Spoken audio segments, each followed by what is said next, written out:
ওলির কাছে গেলে যে ওলি হওয়া যায়, হাজার গুনাহ থেকেও ফিরে আসা যায়, তার প্রকৃষ্ট প্রমাণ ছোট্ট একটা ঘটনার মধ্যে আপনারা পেয়ে যাবেন।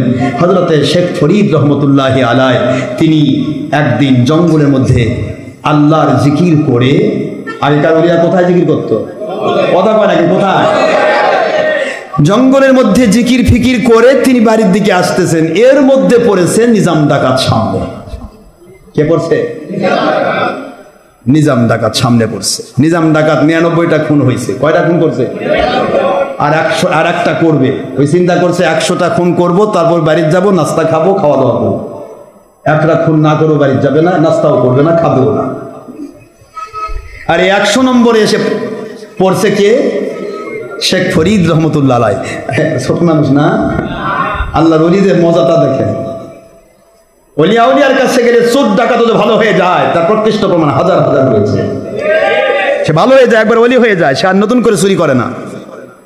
কিন্তু যারা কোন যে মসজিদে মসজিদে পিকনিক করে বেড়ালে বেনামাজি নামাজ হয়, এটা ওই নামাজি হয় যে হক্কানি ওলিদের মাহফিল বন্ধের জন্য ঘুষ নিয়ে পড়ে।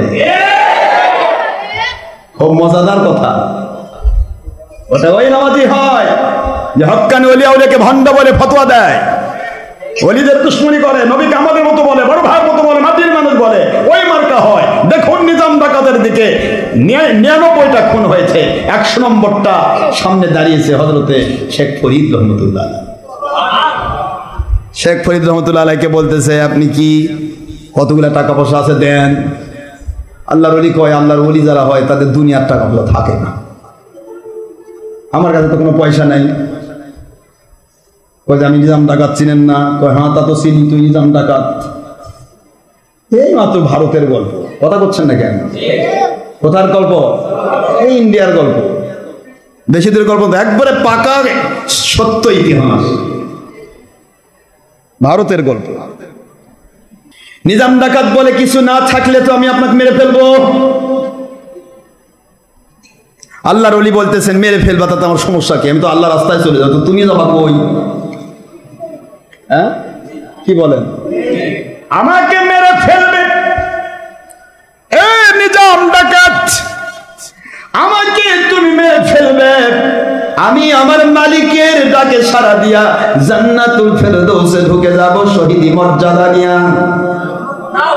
কিন্তু তুমি খুনি, তুমি কেমনে জবাব দিবা আল্লাহর কাছে?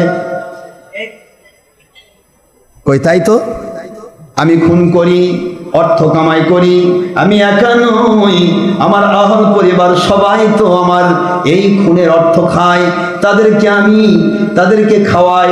সুতরাং আমি একা নই, আমার সমস্ত আহল পরিবার তারাও তো খুনের গুনাহ বহন করবে। হযরতে শেখ ফরিদ রহমতুল্লাহ আলাইহি বললেন, এই একটি কথা, তুমি আমাকে মেরে ফেলো, আমি আপত্তি করব না। বাড়িতে যাও, বাড়িতে গিয়ে তোমার আপনজনদের কাছে জিজ্ঞাসা করো, তুমি যে গুনাহগুলি করছো, একটার পর একটা খুন করছো, মানুষের অর্থ তুমি পরিপূর্ণ সব কিছু কামাই করে মানুষকে তসরুফ করে দিচ্ছ, নির্যাতন করছো, লুট করে নিচ্ছ। নির্যাতনের কি কষ্ট, এই কষ্ট তুমি নিজে বুঝবা না। তুমি বাড়িতে যাও, তোমার বিবি, তোমার আহলিয়া, তোমার সন্তানরা সবাইকে বলো, তোমার এই গুনাহগুলির ভাগ কি তারা নেবে? যদি নিয়ে থাকে তাহলে আমি শেখ ফরিদ বলতেছি, তুমি যেভাবে খুশি মেরে ফেলবা, আমি আপত্তি করব না। যেভাবে খুশি তুমি মারো, আমি আপত্তি করবো। থাকেই হলো আমরা সামনে জমাতে বলি না, আজকে বলবো না, আমাদের টাইম পার হয়ে যাচ্ছে না তো। আল্লাহর ওয়ালিদের কাছে দুনিয়াতে কি সুসংবাদ! আল্লাহ তো বললেন, লাহুমুল বুশরা ফিল হায়াতিদ দুনিয়া ওয়া ফিল আখিরাহ, দুনিয়াতেও আমার ওলিদের জন্য সুসংবাদ, আখিরাতেও তাদের জান্নাতে যাওয়ার সুসংবাদ। নিজাম ডাকাত, আমি যদি আমার আল্লাহর কাছে প্রিয় বান্দা হয়ে থাকি, আমি জান্নাতে যাব। খুন করলে আমার আপত্তি নাই, তোমার কাছে খুন হতে চাই, যাও বাড়িতে যাও। আমি বাড়িতে যাই, আপনি এখান থেকে পালিয়ে যান। কি বলেন আপনারা? আমি বাড়িতে যাই, আপনি আস্তে করে পালিয়ে যান। না, আল্লাহর সাথে যারা গুড কানেক্টেড, আল্লাহর যারা গোলাম হয়ে যায়, ওরা কারো ভয়ে পালানো জানে না। আল্লাহু আকবার বলে। ওরা পালায় না, যেহেতু আল্লাহ বলেছেন এদের কোনো ভয় নাই, এদের কোনো চিন্তা নাই, কারণ ওদের কন্ট্রোলার আমি আল্লাহ। সুবহানাল্লাহ বলে। এই জন্য ওলিদের পক্ষে যারা থাকে তাদের দুনিয়াতে রহমত করা, শান্তি দেওয়া, আর আখিরাতে জান্নাত দেওয়া আল্লাহর ওয়াদা হয়। আর হক্কানি ওলিদের যারা দুশমনী করে তাদের বিরুদ্ধে যুদ্ধ করার দায়িত্ব আল্লাহর হয়ে যায়। খোলেন বুখারী, বারবার বলি, কারণ মানুষ এক এক সময় এক এক রকমের মানুষ এক এক ধরনের ওয়াজ করে। ওলি নাই, মুর্শিদ নাই, পীর নাই, হক ভণ্ডামি দিয়ে জিন্দেগি। কথা বলছেন নাকি? ওলিও নাই, পীরও নাই, আউলিয়া নাই, কোত্থেকে আসছে এগুলো? সব ভণ্ড। আর আপনি কে ভাই? এই দুনিয়াতে রহমত নাজিল হচ্ছে কার? আপনার জন্য, আপনার বাপের জন্য। এই দুনিয়াতে রহমত নাজিল হচ্ছে কার জন্য? কথা বলছেন না কেন? এটাও কোরআন দ্বারা সাবেত। ইন্না রাহমাতাল্লাহি করিবুম মিনাল মুহসিনিন। খুলুন সূরাতুল আরাফের, আপনি সূরাতুল আরাফ খোলেন, 56 নম্বর আয়াত খোলেন, 7 নম্বর সূরা 8 নম্বর পারা খুললে তো পেয়ে যাবেন। নিশ্চয় আমার রহমত নেককার ওলিদের নিকটে থাকে। রহমত, শান্তি, বরকত দুনিয়াতে ওলিদের কাছে থাকে। সুবহানাল্লাহ বলবেন না? আর আপনি করছেন কি পাওয়া যায়? ওলি মানে ভণ্ড। তো চোরের কাছে থাকে নাকি? নবীর দুশমনের কাছে রহমত থাকে? গজব থাকে, গজব। বাবাজিরা আমার, ওলিদের কাছে কি রহমত থাকে? বুখারীতে তো আপনারা শুনেছেন, বুখারীর হাদিস দিয়া 99টা খুন করার পরে 100 খুনের জায়গায় গিয়ে ওলির সন্ধান পাইল। শুনেননি? ওলির সন্ধান পাওয়ার পর চলে যাচ্ছেন, একটা পা ওলির বাড়ির দিকে দিয়েছেন, আমি তওবা করব। আমার মালিক বলে, রে জিবরাইল আলাইহিস সালাম, এই বান্দার তওবা কবুল করলাম, কারণ আমার ওলিদের জন্য সুসংবাদ। ও বান্দার তওবা কবুল করে নিয়েছি। সুবহানাল্লাহ বলেন। ওলিদের কাছে গেলে দুনিয়াতে রহমত পাওয়া যায়, গুনাহ মুক্তি পাওয়া যায়। দেখেন, আপনি বুখারী দিতে পাইলেন। এবার এটা আসেন, বুখারী না, এটা হিন্দুস্তানের ঘটনা। কোথাকার? এখনো খাজা নিজামুদ্দিন আউলিয়া রহমতুল্লাহ মাজার আছে, যায় দিল্লিতে। কোথায়? দিল্লিতে। আব্দুল হক মুহাদ্দিস দেহলভী রহমতুল্লাহের মাজারও দিল্লিতে। এখান থেকে যাবেন, ঢাকা থেকে এয়ারপোর্টে যদি যান, এয়ারপোর্ট হয়ে যান, ঢাকা থেকে কলিকাতা পর্যন্ত যেতে দমদম স্টেশনে, দমদমে যেতে লাগবে আপনার আধা ঘন্টা, 40 মিনিট। আর ওখান থেকে দিল্লি যেতে লাগে 2.5 ঘন্টা। কয় ঘন্টা? উপর দিয়ে ইন্ডিগো, ইন্ডিয়ান প্লেনে 2.5 ঘন্টা লাগবে। আর যদি আপনি ট্রেনে যান তাহলে 40-45 ঘন্টা লাগবে। এখন আপনি যান দিল্লিতে, নিজামুদ্দিন আউলিয়া রহমতুল্লাহ মাজার আছে। এই জায়গার ঘটনা বলছি, কষ্ট হচ্ছে আপনাদের? শেখ ফরিদ রহমতুল্লাহ আলাইহি বলেন, তোমার যদি বিশ্বাস না হয়, যাদের ইচ্ছা তাদের বেঁধে রেখে যাও। সুবহানাল্লাহ। বড় বড় মোটা মোটা লতা, বটগাছের লতা আছে না, দড়ির চেয়েও শক্ত লতা নিয়ে সে সুন্দর করে তাকে হাত পা বেঁধে ফেললেন। হাত পা বেঁধে রেখে ফরিদউদ্দিন রহমতুল্লাহ আলাইহিকে বেঁধে রেখে চলে যাচ্ছেন, যেহেতু সে ডাকাত। কি এখনো ওলি হয় নাই? ডাকাত খবর নিতে যাচ্ছেন, স্ত্রী তার গুনাহ নেবে কিনা, সন্তান তার গুনাহ নেবে কিনা, যাদেরকে তিনি খাওয়াচ্ছেন তারা কি গুনাহ নেবে কিনা, গুনাহ নেবে কিনা এই কথাটা জীবনে কোনোদিন মাথায় আসে নাই। আজকে ওলির মুখ দিয়ে বের হয়েছে, প্রশ্ন করার জন্য বাড়ির দিকে যাচ্ছে, এটাও ওলির অর্ডারের তাসির। সারা জীবন গেল, এত লক্ষণ করলো, কোনোদিন এই কথা মনে হলো না। আজকে কেন মনে হলো? কারণ ওলির কাছে একটু বাতাস পাইছে। সুবহানাল্লাহ। আতরের কাছে গেলে আতরের নাও কিনেন, একটু গন্ধ লাগে। কথা বলেন। যারা সুইপার পায়খানা সাফ করে, ওর কাছে একটু দাঁড়ায় থাকেন, পায়খানা আপনার গায়ে না লাগলে ও পায়খানার গন্ধ পাওয়া যায়। কথা বলছেন না কেন মুসলমান? আর সোবাতু মুতাশশিরা, সোহবত হচ্ছে মানুষকে, সোহবত এমন একটা জিনিস না মানুষের মধ্যে প্রভাব ফেলে। কি ফেলে?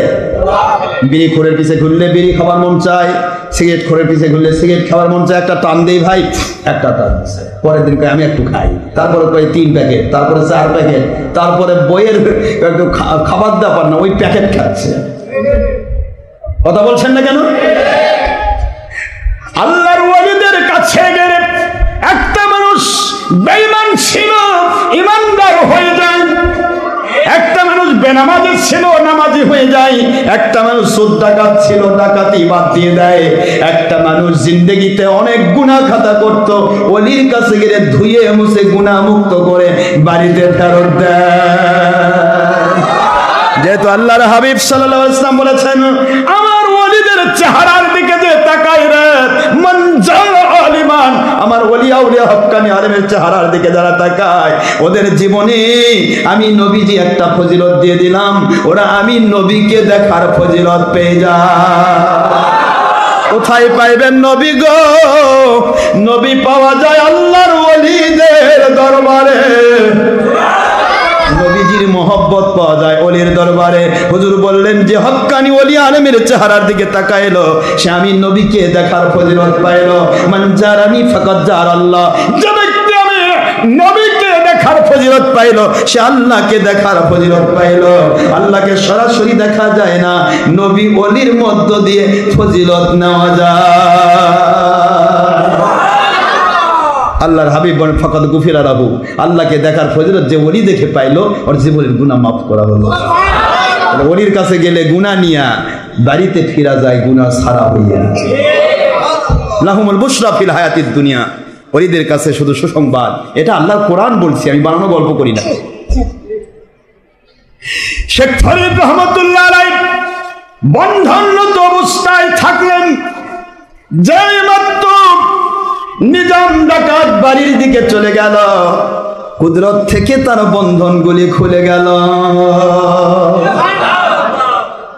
বন্ধনগুলি খুলে গিয়ে আল্লাহর জিকিরে মশগুল হয়েছেন। সুবহানাল্লাহ বলেন। সেই গাছের নিচেই তিনি জিকির ফিকির করছেন। নিজাম ডাকাত বাড়িতে গেল, স্ত্রীকে ডাক দিল। স্ত্রী তার ছেলেদেরকে ডাকে, সে ছেলেরা তোমার আব্বাজান বোধ এসেছে নাস্তা খাওয়ার জন্য, 100 খুন বোধ হয়ে গেছে, আজকে বলেছে 100টা খুন না করে বাড়িতে আসবে না, 100টা খুন হয়ে গেছে, নাস্তা দিতে হবে, তাড়াতাড়ি যাও তোমার আব্বাকে নিয়ে আসো, নাস্তা দেওয়ার ব্যবস্থা করো। নাস্তার টেবিলে, খাবার টেবিলে, রাতের বেলা ডিনারের টেবিলে খাবার দিয়েছে। চেয়ার টেবিলে খাওয়া তো হালাল কাম না। চেয়ার টেবিলে খাওয়া কি ভালো কাম? পশ্চিমেরা চেয়ার টেবিল ছাড়া খেতে পারে না, ওরা কখনো মাটিতে বসে খায় না। যারা পাশ্চাত্য ইহুদি নাসারারা, আমরা মাটিতে বসে খাবো নবীর সুন্নাহর ভিত্তিতে। একটা সুন্নত আদায় হলো, পেটও বাড়বে না। আমি আপনাদেরকে আর কষ্ট দিতে চাই না। নিজাম ডাকাত স্ত্রীকে বলতেছে তুমি কি নিবে না? না, তা নেবো কেন? আমার তো হক খাওয়া। ছেলে মেয়েদের ডাক দিলেন, ও ছেলেরা মেয়েরা, এত কিছু বিলাসপূর্ণ খাবার তোমাদের দিলাম, কত মানুষ খুন করলাম, কত টাকা অর্থ সবকিছু নিয়ে আসে তোমাদের দিলাম, বলো তো বাবা এই পাপের দায় কি তোমরা বহন করবে? ছেলে মেয়ে কয় আব্বাজান আপনার কাছে জন্ম নেওয়া কি আমাদের দোষ? বাপ কয় কি দোষ হবে কেন? এটা তো রহমত। তো তাহলে বাবা হিসেবে ছেলে মেয়েকে তরবিয়ত দেওয়া, খাওয়া দাওয়া করানো, পোশাক পরিচ্ছদ দেওয়ানো, লেখাপড়া করানো বাবার দায়িত্ব, আর ছেলে মেয়ের এটা হক। কাজে আপনি কি করে নিয়ে আসছেন ওরা তো দেখার বিষয় আমাদের নাই, আমরা কারো গুনাহ নিতে পারবো না। আমার মালিক কুরআন হাকিমের মধ্যে কয়েকবার এই কথা বলেছেন, আল্লাহ তাজিরু ওয়াজিরাতুন বিজরা উখরা। দুনিয়ার মানুষেরা রে, দুনিয়াতে কারো গুনাহ আমি কারো উপর নাজিল করব না। বাপের গুনাই সন্তান দায়ী হবে না, স্বামীর গুনায় স্ত্রী দায়ী হবে না, যার গুনার দায় আমি তার উপর চাপাবো। তবে গুনার ক্ষেত্রে যদি কেউ উৎসাহ দেয়, কোনো বউ যদি ঘুষ পাইকারি খাও, না হলে বেনারসি শাড়ি হবে কেমনে, তাহলে স্বামীর সাথে বউ জালেম। কথা বলছেন না কেন জোরে? এখানে আর সে মাজলুম থাকলো না, এখানে তার হক আর থাকলো না, সে নিজেই উদ্বুদ্ধ করেছে। যদি বাবা ছেলে মেয়ে বলে আব্বা বেশি করে সুদ খান, ঘুষ খান, না হলে আমাদের বাড়ি গাড়ি হবে কেমনে, তাহলে ছেলে মেয়েও হকের আওতায় থাকলো না, এরা বাপের সাথে জালেম হয়ে গেল। বলেন না কেন? বাবাজি আমার, প্রত্যেকটা জিনিস আপনাকে বুঝতে হবে। বোঝার নাম ইসলাম, মেনে নেওয়ার নাম হলো বন্দেগী। ইবাদত হলো মেনে নেওয়ার নাম, আর বোঝার নাম ইসলাম। আপনি বুঝবেন, তারপরে মানবেন। আমি আপনাদের খেদমতে আরজ করি, নিজাম খুনি হয়রান হয়ে গেলেন। হযরত আল্লাহর ওলি শেখ ফরিদ রহমাতুল্লাহ আলাইহির কথাগুলো তার অন্তরের ভিতরে, তার কানের ভিতরে যেন বাস খাচ্ছে। রে নিজাম ডাকাত, যা করছো তোমার বাড়ির কেউ এর দায় নেবে না। এই কথাটা তার ভিতরে যেন বাস খাচ্ছে, কারণ ওলির কাছে একটু ছোঁয়া পাইছে রে, ওর উপরে আল্লাহর রহমত নাজিল হয়ে গেছে। আল্লাহ রাব্বুল আলামিন বুঝায় দিলেন, রে নিজাম ডাকাত, আমার ওলির সামনে পড়েছিস, ওলির সাথে দুর্ব্যবহার করিস নাই, এই জন্য আমি আল্লাহ তোকে ওলির কারণে আমি হেদায়েত নাজিল করব। এই জন্য বাড়িতে যাওয়ার মতো তোর ভিতরে মানসিকতা তৈরি করে দিলাম। তাছাড়া একটা ডাকাত কখনো বাড়িতে জিজ্ঞাসা করতে যাওয়ার কোনো দরকার নাই, ঠিক না ঠিক? যে ডাকাতি করে, যে মানুষ খুন করে, সে তো বাড়িতে জিজ্ঞাসা করতে যাওয়ার দরকার নাই। বলতে পারতো শেখ ফরিদ আমার বাড়িতে নেক আর না নেক তাহলে তোমার কি, তোমাকে মারবো আমি, ঠিক না ঠিক? কিন্তু তা করলো না। এই যে যাওয়া বাড়িতে, এটাও আল্লাহর পক্ষ থেকে হেদায়েতের উসিলা। বাড়িতে গেলেন, ফিরে আসতেছে, ফিরে এসে দেখি হযরত আল্লাহর ওলি লতা গুল্ম পাতা যে বাঁধে রাখছিলেন, কিছুই নাই, বসে থেকে জিকির করতেছে। আল্লাহর ওলি দিয়ে তাকায় বলেন, আপনার লতা গুল্ম পাতা এগুলো খুলে দিল কে? খোলার তো কেউ নাই, এত টাইট করে বেঁধেছি, শক্তিশালী মানুষ খোলার কথা নয়। আল্লাহর ওলি বলেন, টেনশন করো না, আল্লাহর সাথে যে গোলাম, আল্লাহর সাথে গোলামের কানেকশন যার হয়ে যায়, দুনিয়ার কোন শক্তি তার ক্ষতি করতে পারে না। আমাকে বেঁধে রাখা যাবে না, আমাকে বেঁধে রাখা যাবে না। তুমি বলো তুমি কি পেয়েছ? লোকটি বলে, ও আল্লাহর ওলি, বুঝতে পেরেছি আমার জীবনের কিছুই নেবে না, আমার ভিতরে আপনার কথা বারবার বাড়ি খায়, আমার ভিতরে ধ্বনিত প্রতিধ্বনিত হয়। ও আল্লাহর ওলি, আজ থেকে নিয়ত করে নিলাম, আমার ডাকাতির কোনো গুনাহ স্ত্রী নেবে না, সন্তান নেবে না, আমার আপনজন নেবে না। তাহলে কেন ডাকাতি করব, কেন খুন করব? আপনি দয়া করে আমাকে তওবা করান গো ওলি, আপনার কাছে আমাকে বায়াত করা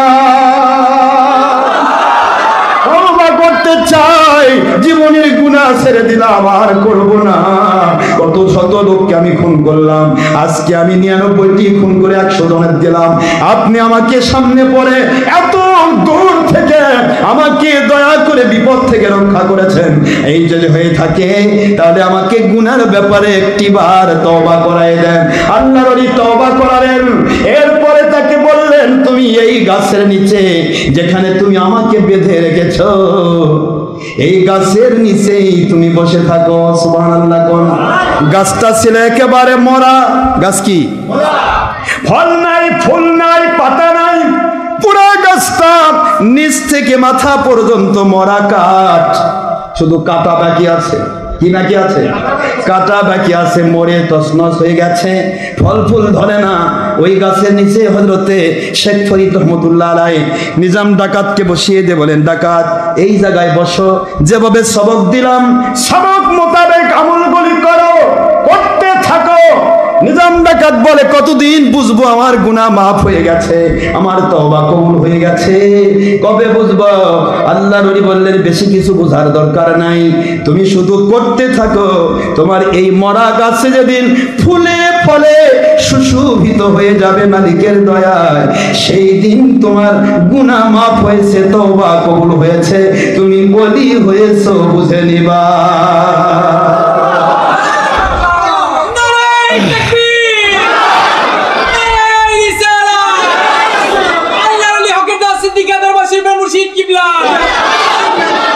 সবকগুলি আদায় করো।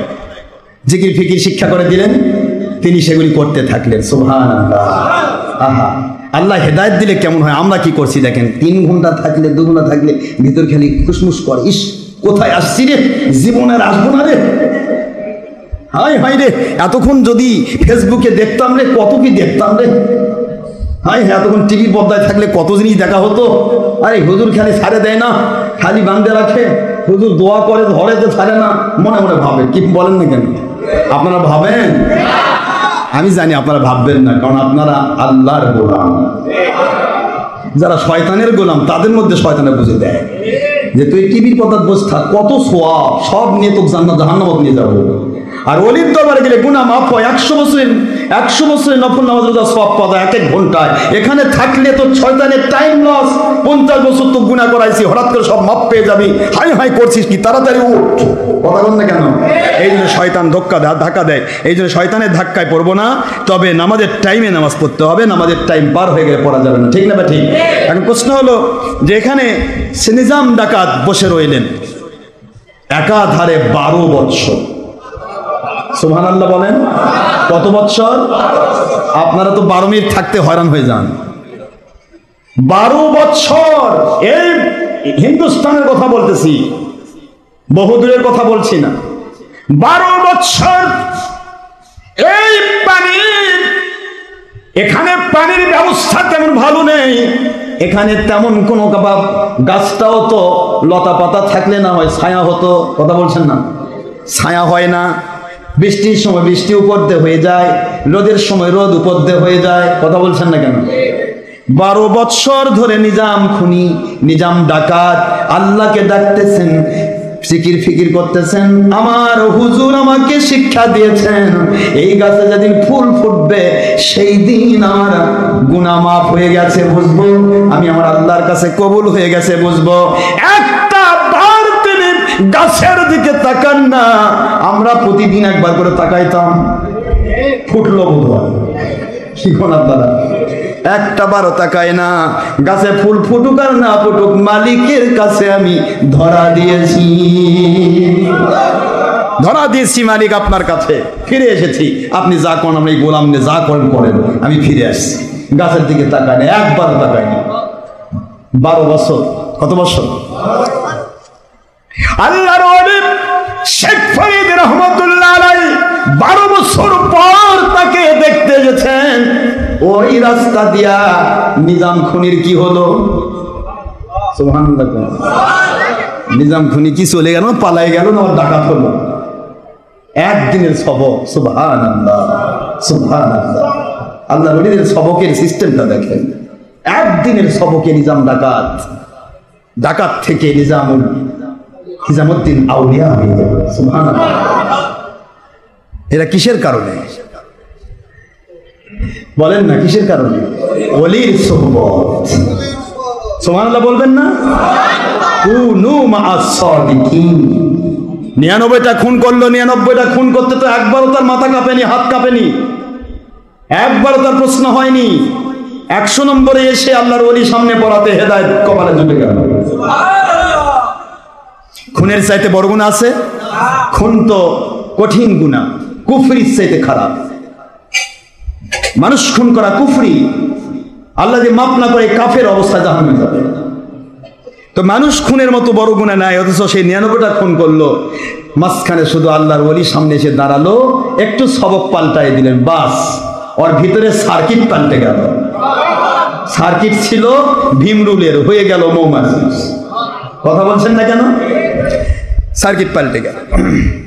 12 বছর যেই দিন পূর্ণ হবে, ওই দিন রাতের বেলা নিজাম ডাকাত জিকির করছে আল্লাহর কাছে। সবক হুজুর সবক দিয়েছে, আদায় করছেন। এর মধ্যে ঠক ঠক শব্দ শোনা যায় পার্শ্বে। চিন্তা করে, আমি তো এই গ্রাম জমিনের মধ্যে, এই পুরা এই রাতের বেলা, রাতের নিভৃত বিশাল বড় জঙ্গল, এই জঙ্গলের ভিতরে আমি একা একা আছি, কোনো শব্দ সাড়া নাই। হঠাৎ করে শব্দ পাওয়া যায় কেন? একটু সবকটা ব্রেক করে, সম্ভবত আল্লাহর কুদরতের এলকা। সুবহানাল্লাহ। সবক ব্রেক করলেন 12 বছরের মাথায়, এতদিন সবক ব্রেক করেন নাই, সবক ব্রেক করে চলে গেলেন 12 বছরের মাথায়। এবার ঠক ঠক শব্দ শুনতে পাওয়া যায় কোথায়? ঠক ঠক শব্দ শুনে শব্দের দিকে যাচ্ছেন, গিয়ে দেখেন একটা লোক মাটি কাটতেছে। কে রে ভাই, রাতের বেলা আপনি জঙ্গলের মধ্যে মাটি কাটেন চোরের মতো, ব্যাপারটা কি আপনি বুঝবেন না? বুঝবো না মানে আপনি কে? আমি নিজাম ডাকাত। কি ডাকাত? নিজাম ডাকাতকে চিনে না এমন কোন লোক আছে?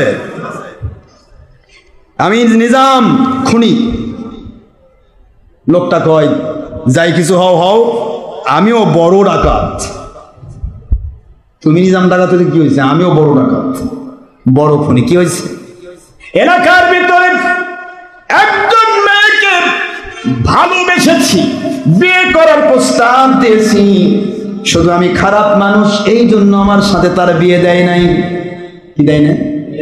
খারাপ মানুষ এই জন্য আমার সাথে বিয়ে দিল না, তার বাপ মাও বিয়ে দিল না। মেয়েটাকে আমি জোর করে উঠায় নিলাম, জোর করে বিয়ে করবো এই আশায়, জোর করে বিয়ে করবো এই আশায় যখন তাকে নিয়ে আসবো বাড়ি থেকে উঠাইতে গেছি, মেয়েটা আল্লাহ পাক রব্বুল আলামিনের কাছে দোয়া করে দিল, আল্লাহ এই জালেমের হাতে আমাকে সারা জীবন কষ্ট না দিয়া আপনার জান্নাতে আমাকে উঠায়া নেন।